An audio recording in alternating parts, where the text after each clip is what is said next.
Boa noite, né, irmãos? Deus seja louvado, né, por estarmos aqui na sua casa. É um prazer estar aqui com os irmãos. Primeira vez, mas eu já tinha vindo aqui com o irmão André, da igreja do Itaperi. Ele tinha vindo pregar aqui, era um sábado, e eu vim com ele.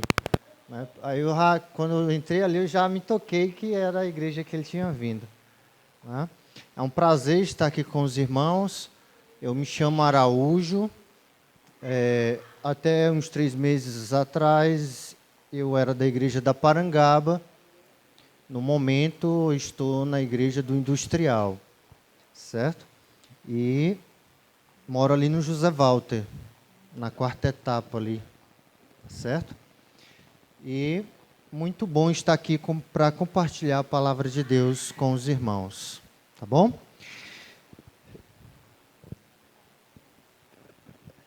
Só pegar aqui meu rascunho.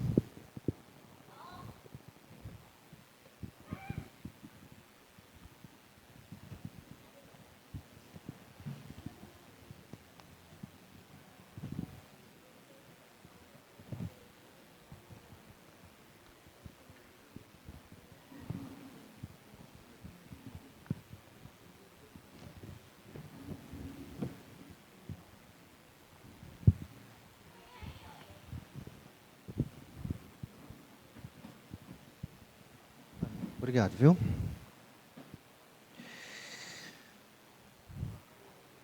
Se eu tivesse vindo de ônibus, eu não teria chegado aqui tão cedo, viu? Eu não sabia que era distante aqui, né? Mas deu certo, tá bom? Vamos abrir a nossa Bíblia no livro de Jeremias. Profeta Jeremias, Antigo Testamento, capítulo 25.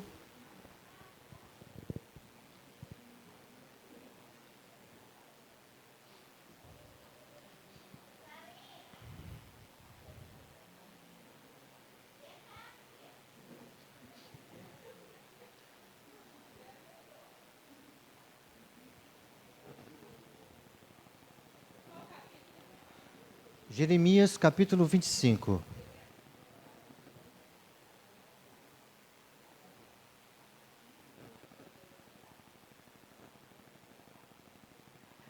Amém?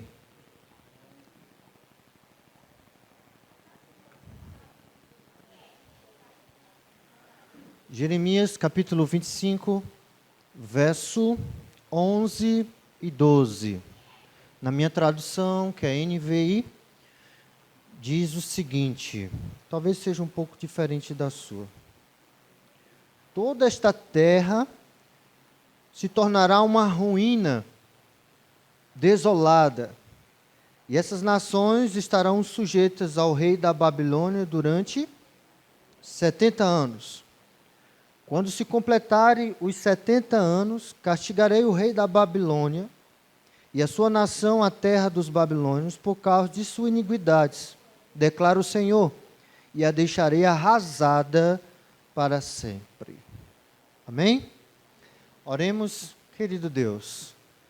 Estamos aqui com a nossa mente e o nosso coração disponível para o agir do Teu Santo Espírito. Que essa mensagem desta noite possa encontrar lugar no nosso coração. Tu conheces os meus defeitos e as minhas limitações, mas eu confio no Teu Santo Espírito, em nome de Cristo. Amém, Senhor Deus. Amém. Bom, o livro de Jeremias, talvez muitos de nós sabemos que é um livro que a gente chama que é antes do cativeiro babilônico. O cativeiro babilônico é exatamente uma punição que Deus estava dando para Israel pela sua forma incorreta de andar e sua forma de se afastar do Deus verdadeiro. E aí o que acontece? Aqui em Jeremias, ele recebe a orientação dada por Deus de que uma nação daquela época viria tomar Jerusalém e eles seriam levados para Babilônia e passariam quanto tempo lá? 70 anos. Só que depois desses 70 anos, que é o tempo, vamos dizer assim, de graça para a Babilônia na época, Deus ia fazer uma punição contra a Babilônia. Ela serviria para Deus para punir Israel, para fazer com que Israel se retornasse para o seu Deus. Mas em dado momento da nação, eles seriam punidos e Israel voltaria para a sua terra. Onde é que a gente vai ver mais ou menos essa questão no livro do Antigo Testamento com um personagem bem conhecido por nós? Qual é o momento que vai ocorrer mais ou menos esse período que já está bem pertinho dos 70 anos acabar e o povo voltar para a sua terra? Quem lembra? Daniel, o livro de Daniel, exatamente. E eu queria, nesta noite, trabalhar com os irmãos o assunto sobre a estratégia da Babilônia. Porque, quando a gente fala de Babilônia, a gente está falando de um sistema, né? E esse sistema da Babilônia, né, ele foi orientado, planejado para fazer com que aquelas pessoas que foram para a Babilônia fossem influenciadas, fossem modificadas, fossem trabalhadas de tal forma onde elas ficassem parecidas com Babilônia. Né? A gente vai conhecer um pouco da história bíblica, onde mais ou menos no ano 605, Nabucodonosor invade Jerusalém e leva os filhos dos nobres para a Babilônia, com um propósito muito fácil de a gente ver no texto bíblico. Era para fazer com que esses jovens se adaptassem àquela realidade e servissem ao rei da Babilônia. E aí foi montado estratégias para que esse objetivo fosse alcançado. Como Babilônia é um termo que está relacionado ao sistema, nós também podemos dizer que nós vivemos hoje numa Babilônia. Podemos dizer isso? Sim ou não? Podemos. Vivemos numa Babilônia religiosa, vivemos numa Babilônia filosófica, vivemos numa Babilônia política. O que você quiser colocar, a gente pode colocar. Né? Mas no nosso contexto aqui, eu quero colocar na questão da Babilônia religiosa e a Babilônia filosófica, certo? E outras formas também, tá bom? Então, a gente vai dar uma olhada no texto para esclarecer mais como a Babilônia criou essas estratégias e como isso, de certa forma, hoje, para nós, a Babilônia atual também trabalha mais ou menos parecido. Porque a gente tem que entender que estamos na igreja, pertencemos a Cristo, mas quando saímos daqui, nós voltamos para a nossa realidade lá fora. Nosso trabalho, a nossa faculdade, a nossa escola, o nosso convívio social normal. Né? E aí a gente, como temos o conhecimento de Deus, nós estamos aí sujeitos a todas as questões que a Babilônia, o mundo, coloca à nossa disposição. E às vezes força a gente a aderir o que a Babilônia quer. Tá bom? Então, a primeira estratégia da Babilônia, naquela época, vamos lá em Daniel, capítulo 1, por favor. Livro de Daniel, conhecido como profeta pequeno, depois de Ezequiel.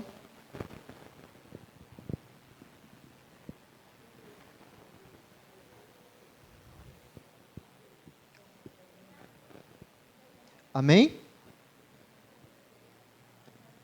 A primeira estratégia da Babilônia com aqueles jovens, e hoje nós podemos ver que a linha segue no mesmo sentido,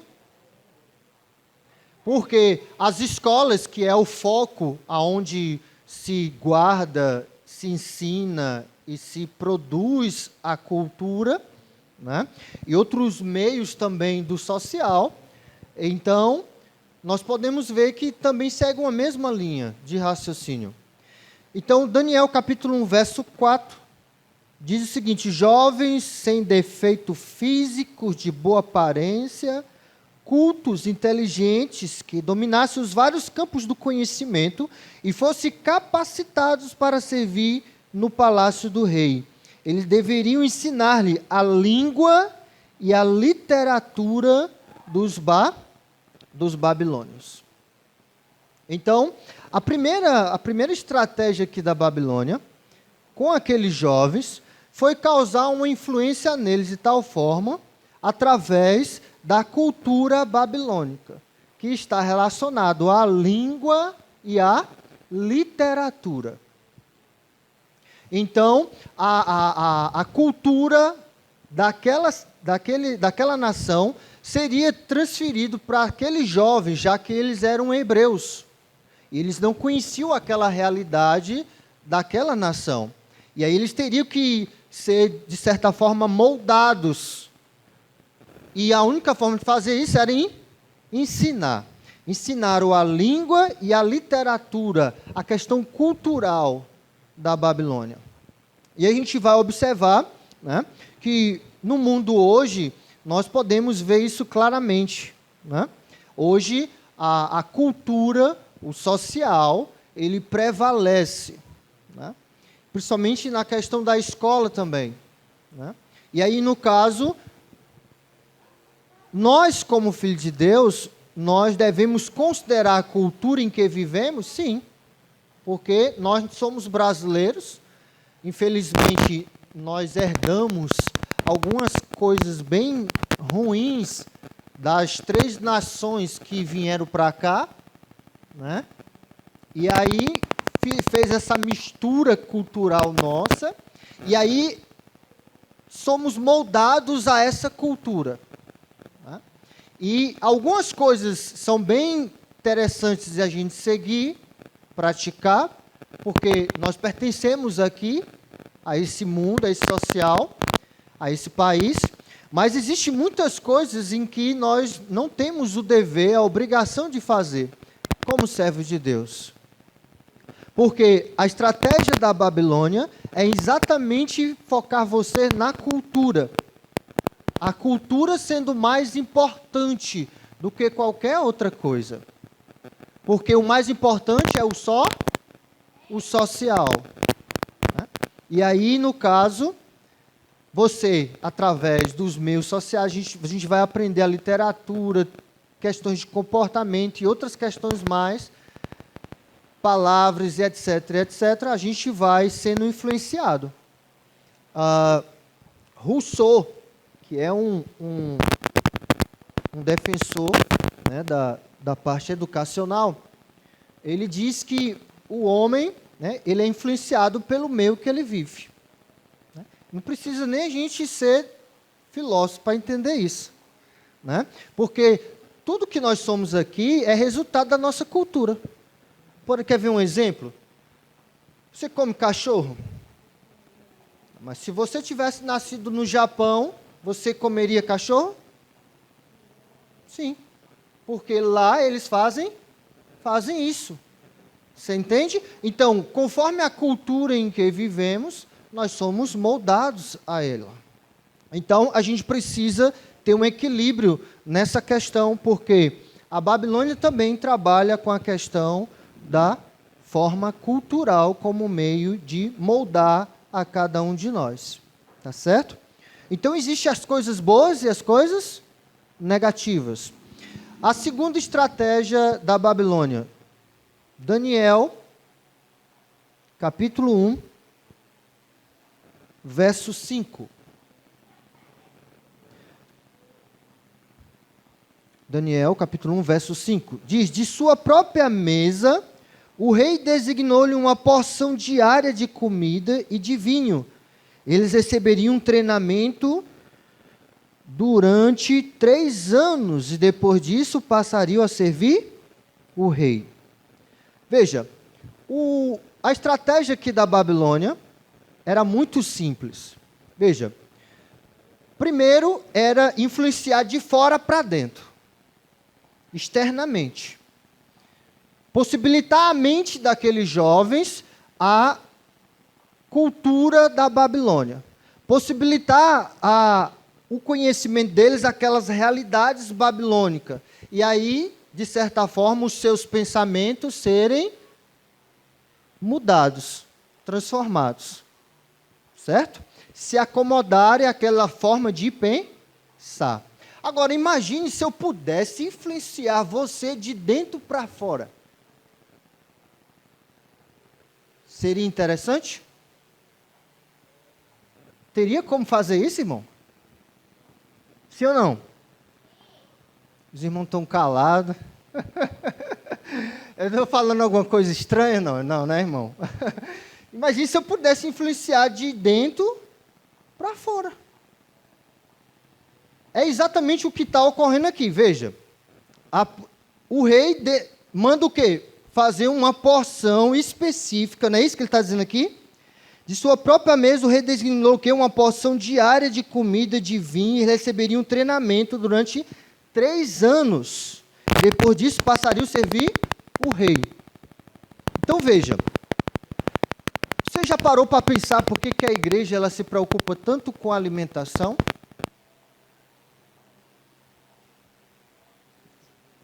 Porque, conforme o livro do Espírito de Profecia, de Ellen White, se você pegar o livro mais conhecido aí, entre nós, não sei quantos já leram, Ciência do Bom Viver, e o outro livro, que é Regime Alimentar, a gente vai perceber, e o livro também, Mente, Caráter e Personalidade, ele dá uma ideia sobre isso, que nós também somos influenciados por aquilo que a gente come. Aquilo que a gente come e bebe também causa uma modificação biológica em nós.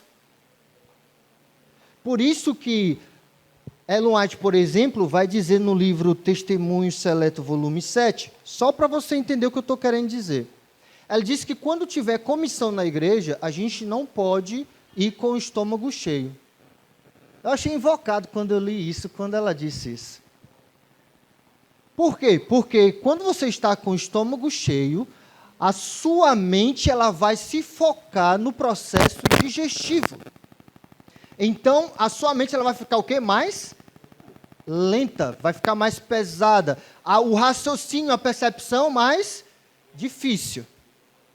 E aí você não vai conseguir, naquela comissão de nomeação, se comportar ou ter uma percepção correta do que deve ser decidido naquela questão. Você percebe o que eu estou querendo dizer? Quando a igreja ela se preocupa com a questão da alimentação, ela está querendo exatamente seguir o que Ellen White nos orienta, de que aquilo que entra no nosso corpo também afeta a nossa mente. Então, pense aí, veja, se eu pudesse mudar o estilo de vida da pessoa, eu partiria para a questão de dentro para fora. Essa era a tática. O estilo alimentar, treinamento de 3 anos. 3 anos aí, irmão, dá o quê? Quem é bom de matemática aí?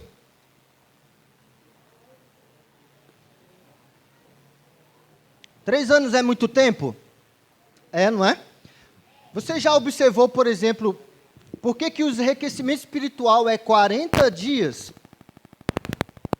Já parou para pensar?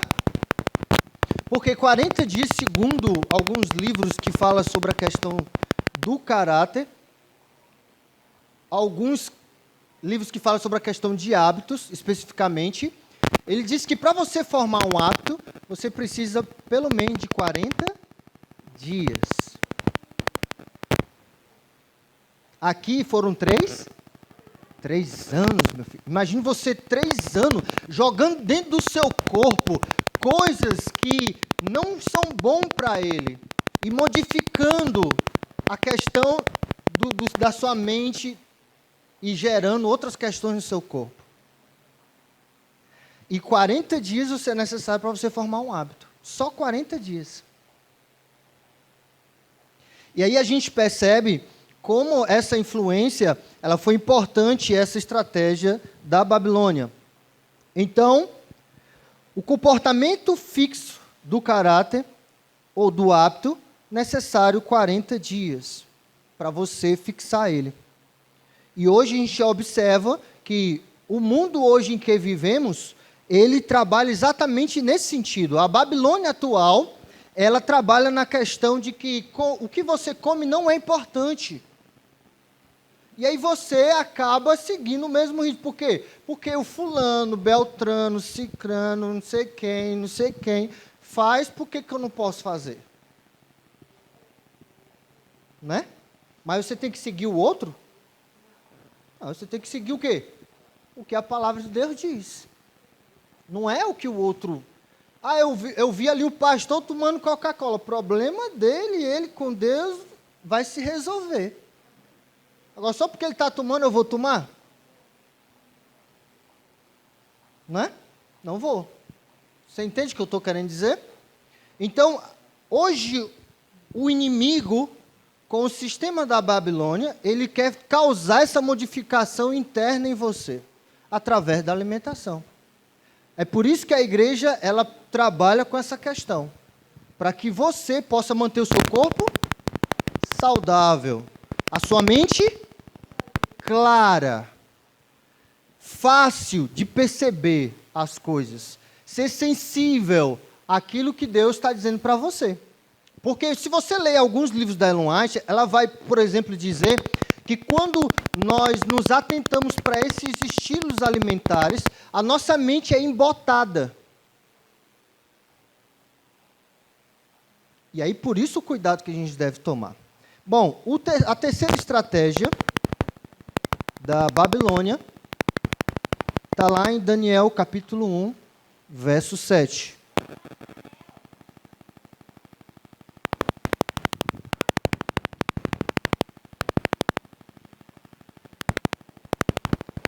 Amém?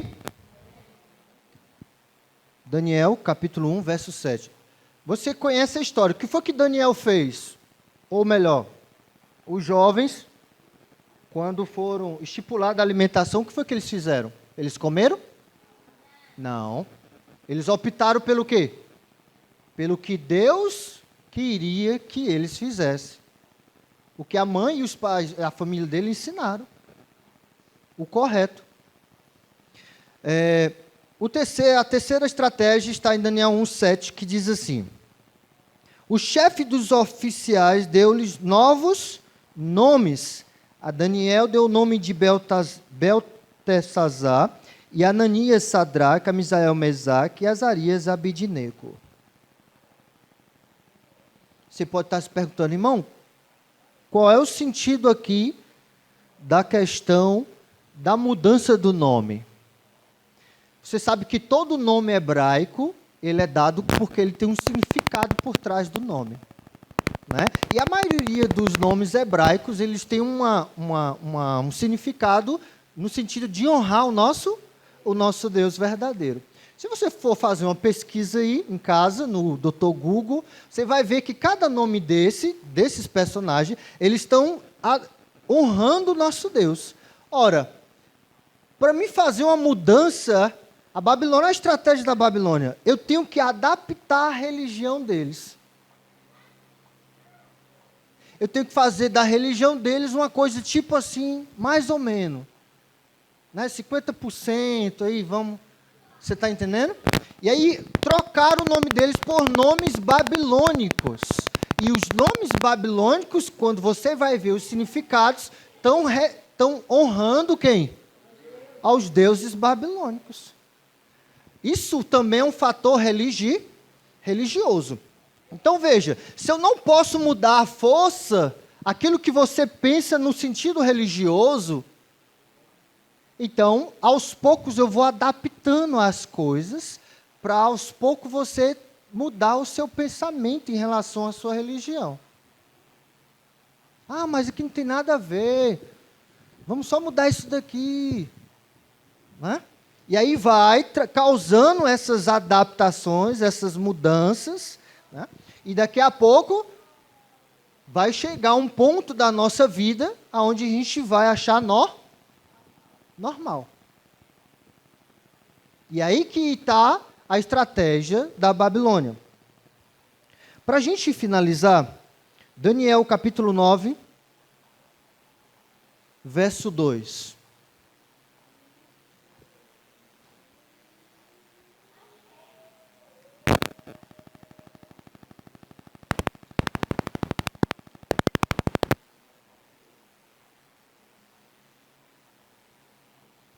Todos acharam?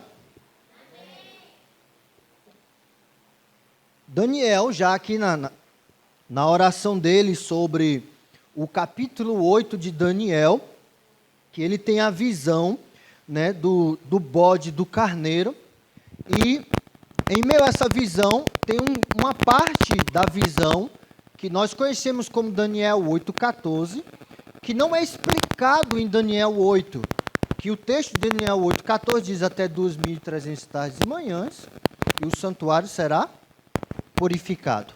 Essa parte da profecia não é explicada no capítulo 8. No capítulo 9, Daniel ele entra em oração, né, porque ele entende que aquela profecia lá de Jeremias que a gente leu no capítulo 25 estava perto de se cumprir. E aí ele estava já ansioso para que isso acontecesse, e ele estava percebendo que Babilônia já foi-se embora. Né? E outras nações estavam dominando e os 70 anos estavam acabando. E aí por isso que você vai ver aqui no verso 2 o seguinte, ó: no primeiro ano do seu reinado, eu, Daniel, compreendi pelas escrituras. Que escritura ele estava se referindo? Ao profeta Jeremias, conforme a palavra do Senhor dada ao profeta Jeremias, que a desolação de Jerusalém duraria o quê? 70 anos. Percebe? Como está relacionado ao primeiro texto que a gente leu no início da pregação. Então, Daniel aqui, ele entra em oração e pede a Deus para que Deus direcione a vida dele, para que ele pudesse sair da Babilônia sem ser influenciado por ela. E eles tiveram muitas razões para serem influenciados. E nós também, assim como Daniel e os seus amigos, nós também ansiamos por sair da Babilônia. Não ansiamos, irmãos? Sim ou não? Nós queremos voltar para onde? Para o novo céu e uma nova terra onde habita a justiça. Nós somos aqui peregrinos. Nós não pertencemos a este mundo. Nós não podemos ser influenciados por Babilônia. Por mais que ela queira mudar a nossa mente, por mais que ela queira ensinar algumas filosofias humanas, por mais que ela queira fazer com que a nossa alimentação, de certa forma, cause também danos de percepção a nós, nós precisamos ser fiéis a Deus. É isso que Apocalipse capítulo 2, verso 10 diz: ser fiel até a morte, que você receberá a coroa da vida. Que possamos seguir esse exemplo desses jovens, que em meio à Babilônia, em meio às outras nações que eles passaram, no caso de Daniel, ele foi fiel, ele foi firme, permaneceu confiando no que Deus disse para ele, sem olhar para a direita, sem olhar para a esquerda, mas seguindo para frente, com os olhos para as coisas lá de cima, porque elas são eternas, como diz lá em Colossenses. E nós não estamos sozinhos, irmão, nessa luta que nós temos quando nós vamos para o mundo aí afora. O Senhor disse que estaria conosco todos os dias, até a consumação do século. Ele também diz, lá em Filipenses, que aquele que começou a boa obra em vocês, há de terminá-la até o dia de Cristo Jesus. Você confia nessa promessa? Amém? Amém. Louvado seja o Senhor. Que possamos nesta noite, assim como esses jovens, ser fiéis ao nosso Senhor até o fim. Amém? Que Deus nos abençoe e nos guarde e que você possa estar atento às estratégias da Babilônia. Vai cantar algum hino, irmã?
Pai, eu queria tanto ver o meu Senhor descer, vindo me encontrar. Eu posso até imaginar a refulgente glória do Senhor Jesus, transpondo as brancas nuvens do mais puro azul, onde nem sul nem norte existirá.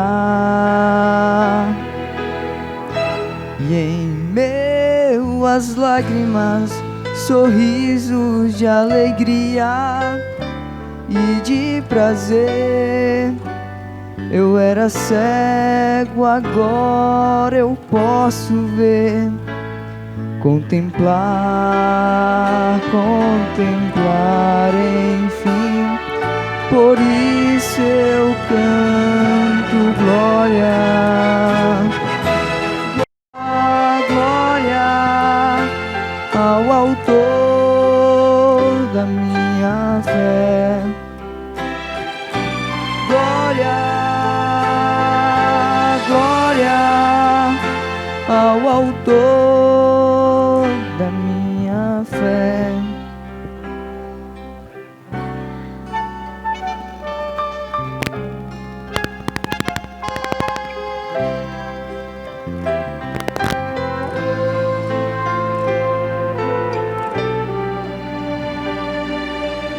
Pai, eu queria tanto ouvir o Senhor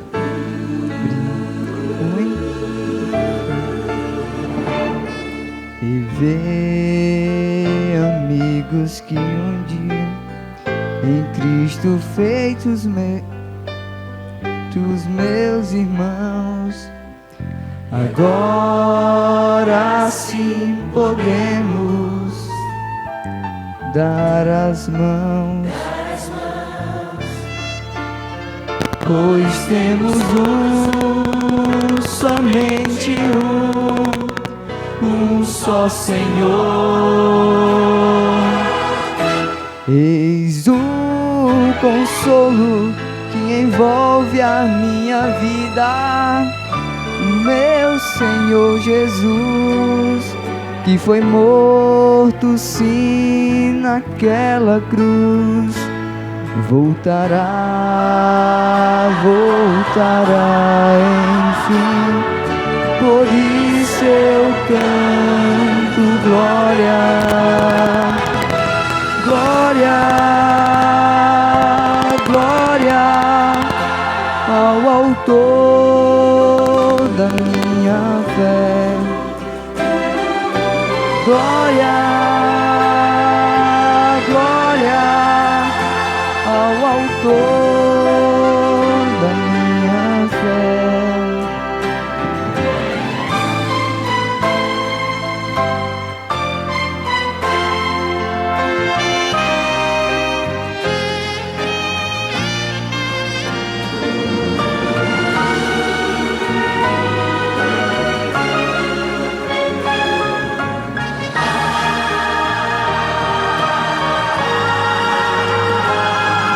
Glória ao Senhor, glória ao Senhor, glória ao Senhor, o autor da minha fé. Glória ao Senhor, glória ao Senhor, o autor da minha fé. Glória ao Senhor, glória ao Senhor, glória ao Senhor, autor da minha fé. Glória ao Senhor, glória ao Senhor, o autor da minha fé. Amém.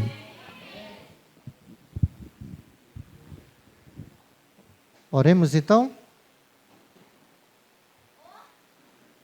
Querido Deus, nosso amado Pai, nesta noite, Pai, somos gratos ao Senhor por podermos estar aqui na Tua casa, aprendendo mais um pouco de Ti. Tu conhece, Pai, o nosso coração. Tu sabe, Pai, dos nossos esforços em buscarmos fazer a Tua vontade. Somos falhos, Pai, mas nós nos entregamos nas Tuas mãos. Nós queremos colocar a nossa vida para que possamos ser moldados pelo Teu Santo Espírito. Nós estamos nesse mundo, mas nós não somos dele. A nossa pátria não é o Brasil, a nossa pátria é as mansões celestiais. Então, nos ajuda, Pai, a viver neste mundo, no sistema da Babilônia, mas não sermos influenciados. Que nós não possamos mudar ou deixar aquilo que o Senhor nos ensinou, mas que possamos perseverar até o fim, para que possamos receber a promessa da vida eterna. Abençoa cada filho Teu que está aqui, cada família representada, Deus. Nos ajuda a perseverar na fé, para que assim, Deus, muito em breve, possamos Te ver face a face. Nos leve em paz para os nossos lares. Nós Te pedimos, em nome de Cristo. Amém, Senhor Deus. Amém. Queridos, agradeço o convite, tá bom? Deus abençoe vocês. Espero vir aí outras vezes.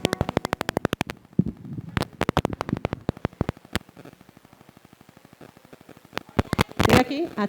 A Igreja de São Bernardo, né, agradece nosso irmão Araújo, né, que veio lá do Industrial, do Zé Valta, né, para honrar nosso bom Deus com a bela mensagem. Deus abençoe cada vez mais seu conhecimento e que cada vez mais venha compartilhar conosco da igreja, né, e aí fora também, viu? Deus abençoe e obrigada por ter aceitado o convite, irmão. Ele vai estar à porta, né, cumprimentando os irmãos e que os irmãos vá e volte, né? E também agradece também o louvor especial da Luísa e do Pedro, né? A Luísa vai entregar uma pequena lembrancinha para os meninos, né? Fiquem em pé, meninos. Eu peço para vocês virem aqui para tirar uma foto, né? Depois de cumprimentar o irmão, né? Aí vem aqui pegar, vai entregar, Luísa, a pequena lembrancinha para cada menino, né? E depois está ali o lanche para os meninos. Primeiro os meninos, depois as meninas. Deus abençoe a todos. Uma boa noite. Não se esqueça, amanhã, às 19h30, na Messejana. Viu? Deus abençoe a todos e uma feliz semana.